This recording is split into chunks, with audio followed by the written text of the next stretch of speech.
اعوذ بالله من الشیطان الرجیم بسم الله الرحمن الرحیم. ګرانو مسلمانانو خویندورونو السلام علیکم ورحمت الله وبرکاتو. نننې عمل چې کوم دی ته ټول غوږ ونیسئ او دا د هغه جادو باره کې دی چې کوم جادو باندې د انسان مردانه طاقت ورتړل شي او هغه خپل کور والا ته نشي نږدې کېدی. اکثر خلک د خلکو سره داسې دشمني کوي چې هغه په هغه باندې جادو کوي چې کله خپل کور والا ته هغه نږدې کېږي د واده نه پس خپلې کوټې ته ننوځي نو د هغه چې کوم دی بس ټول وجود کار پرېږدي. نو دا نننی عمل چې دی د هغې باره کې دی. مول اکثر کسان راشي د واده په دویمه ورځ درېیمه ورځ ډېر پریشانه وي او هغوی وایي چې دا خو مولانا صاحب زه روغ جوړ وم او اوس شرمېږم به دی چې ښځه به مې وایي خلک به وایي چې ته مخکې نه بیمار وي نو تا واده سره کوو. نو یو ذهني کوفت او پریشاني ناغه تېرېږي او حیران چې اوس څه وکړم ځکه چې کور ته دننه ننوځي کمرې ته خپه دننه کوي نو بس هر څه کار پرېږدي او چې کله بار راوځي ټیک ټاک شي. نو د هغې دپاره زه نن تاسو ته عمل ښیم.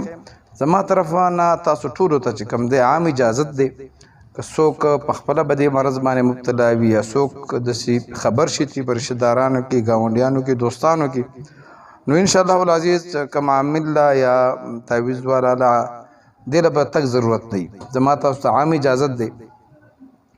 که دغه رنګې د چا مردانه طاقت دا تړل شوی وي نو منزل چې کوم دی هغه دې مو وایي او د هغې نه د علاوه 2 خوټ کېدلې انډې دې راوالي 2 ورځې مسلسل به د شپې د هر څه نه پس چې کله خوراک مراکونه هر څه وکړي او د هغې نه پس به څه نه خوري نو هغه 2 انډې به راوالي او دا 2 انډې به وخوټ کوي صفا به یې کړي او بیا به دا چې کله دا صفا کړي نو بیا به د دې نه پوستکی لرې کړي او صحیح والا پن به راوالي کوم پن کې چې صحیح ډکېږي بوتل نه چې صحیح ډکېږي هغه به راوډک به کړي او په اولنی انډه باندې به ولیکي والسماء بنیناها بأید وإنا لموسعون. دا سورت زاریات دی 26 نمبر سپاره ده او 40 نمبر 53 نمبر آیات دی.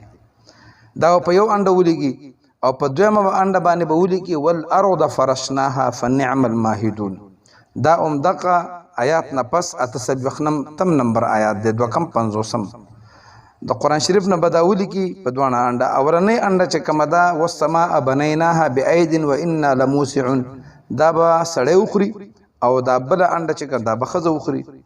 انشاءالله العزیز د ده بندش به مکمل کولو شي جادو به د نه ختم شي. دا د 2 ورځو عمل دی 2 ورځې به کوي انشاءالله العزیز. په دویمه درېیمه ورځ به د دې مسله الله رب العزت حل کړي روغ جوړ بشي او الله رب العزت دې ظالم د ظلمه د جادوګرانو نه د داسې بدو خلکو نه موږ ټول مسلمانان په امان کې وساتي انشاءالله العزیز. بیا به د نوې وظیفې سره ستاسو په خدمت کې حاضرېږم.